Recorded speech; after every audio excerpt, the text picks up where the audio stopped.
मैं अंजलि हूँ। मैंने और रवि ने 1 साल की डेटिंग के बाद शादी की है। शादी में हमारे कुछ खास दोस्त और पेरेंट्स ही आए थे। रवि ऐसा ही चाहते थे। वो चाहते थे कि शादी शॉर्ट और सिंपल ही रहे। हम लोग यहाँ बड़े शहर में काम करते हैं। रवि के माता पिता गांव में ही रहते हैं। रवि ज्यादा गांव जाते नहीं। जब कभी मम्मी पापा को मिलना होता है तो वो हमें शहर में आकर ही मिल लेते हैं। हमने एक छोटा सा घर भी यहाँ अभी लोन पर ले लिया है। शादी के चलते मैंने अभी नौकरी छोड़ रखी है। हमारा घर रोड के साइड में ही है। खिड़कियों से रोड दिखाई देती है। हमारे किचन की खिड़की से भी रोड दिखाई देती है।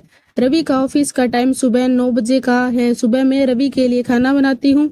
मेरी नजर खिड़की के बाहर गई। रोड की दूसरी तरफ एक लड़की ज्यादा उम्र की नहीं थी, 26 की होगी। हमारे घर की तरफ देखती रहती थी। पहले दिन मैंने सोचा कि कोई होगी, लेकिन वो 3 से 4 दिन लगातार आती मुझे दिखाई दी। मैंने मन में सोचा कि जाकर उससे बात करूं, शायद किसी और घर समझकर हमारे घर की ओर देखती रहती होगी। सुबह रवि सोए थे। वो फिर वहीं दूर खड़ी दिखाई दी, फिर और हमारे घर की ओर देख रही थी। इस बार मैं बाहर गई। उसने आते मुझे अपनी ओर देखा और घबरा गई। मैंने उसे पूछा, क्यों, आपको क्या परेशानी है? आप किसे ढूंढ रही हैं? वो घबराई हुई बोली, रवि यहीं रहता है। मैंने बोला, हाँ, आप कैसे जानती हैं? वो इतना सुनकर घबरा कर चली गई। मैंने पीछे से उसे आवाज दी पर उसने सुना नहीं। मैं अपने घर में वापस आ गई। मेरे आने पर रवि उठ गए थे। पूछा, कहाँ गई थी? मैंने बोला, पता नहीं, एक लड़की है, वो हमारे घर की तरफ देखती रहती है। और मैंने जब जाकर उससे पूछा तो तुम्हारा नाम भी जानती है। तुम किसी गोरी सी सुंदर लड़की को जानते हो? रवि यह सुनकर भड़क गए और बोले, पागल हो क्या? कोई कुछ भी बोलेगा और तुम मान लोगी क्या? लेकिन यह सुनने के बाद रवि के चेहरे का रंग जरूर उड़ गया था। मेरे भी दिमाग में कुछ कुछ चलने लगा। रवि जब शाम को आए तब मैंने इस विषय में कोई बात नहीं की। अगले दिन मैं सुबह उठी तो रवि पहले ही उठ गए थे। मैं किचन में गई तो किचन की खिड़की लगी हुई थी और बड़ी मुश्किल से खोलने पर खुलती थी। मैं कोशिश कर रही थी लेकिन ऊपर वाली कुंडी मुझसे नहीं खुली। मैं हमेशा नीचे की कुंडी से खिड़की लगाती थी, लेकिन आज खिड़की की ऊपर वाली कुंडी भी लगी थी। मैंने कैसे भी कुंडी खोली और खिड़की खोली तो मैं देखकर हैरान रह गई। रवि उस लड़की से वहां जाकर उससे बात कर रहे थे। वो उस पर चिल्लाकर और गुस्सा हो रहे थे। लड़की रो रही थी और रवि ने उसे उंगली दिखाकर जाने को कहा। यह सब देखकर मैंने खिड़की बंद कर दी ताकि रवि को लगे नहीं कि मैंने उसे यह करते देखा है। रवि फिर घर में आ गए। मैंने ऐसे जताया जैसे कि मैंने कुछ देखा ही नहीं है। अब मुझे ना जाने कैसे कैसे ख्याल आने लगे। रवि मुझसे क्या छिपा रहा है? मैंने रवि से शादी करके कोई गलती तो नहीं की? आखिर वो लड़की कौन है और रवि उस पे इतना गुस्सा क्यों हो रहे थे? रवि के जाने के बाद मैंने रवि के सारे दोस्तों को, जिन्हें मैं भी जानती थी, उन्हें फोन किया, लेकिन किसी को भी उस लड़की के बारे में नहीं पता था। मेरी समझ नहीं आ रहा था कि क्या हो रहा है। रवि से पूछना चाहती थी लेकिन मुझे पता था कि वो झूठ ही बोलेगा। उसके बाद मैंने उस लड़की को घर के आसपास नहीं देखा। यह सब सोचते सोचते मेरी तबीयत बिगड़ने लगी।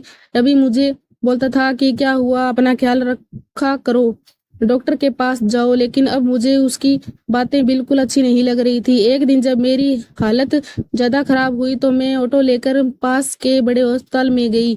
डॉक्टर से अपनी दवाई लेने के बाद अस्पताल के पार्क में बैठी थी। अस्पताल में मुझे वो लड़की फिर दिखाई दी। उसे देखते ही जैसे मेरी बीमारी पता नहीं कहाँ भाग गई। मैं उसके पास तेज चलकर गई और उसका हाथ पकड़ लिया और उसे बोला, तूने मेरी जिंदगी में उथल पुथल मचा दिया।